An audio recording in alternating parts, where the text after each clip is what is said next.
Are you ready to clean a pool?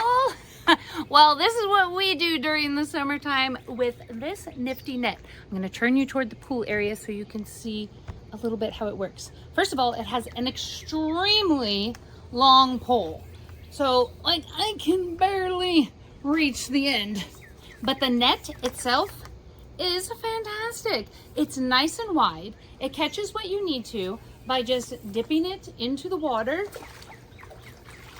scooping up what you need, and then tipping it over and dumping it out. Okay, not back in the pool. Maybe dump it in your grass area. Maybe dump it into a trash can. But I wanted to show you how easy it was to flip over.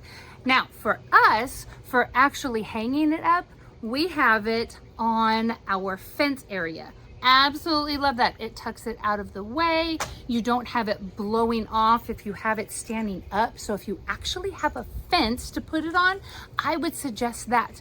But if you are in need of a net, woo, for the pool, this would be one I would choose.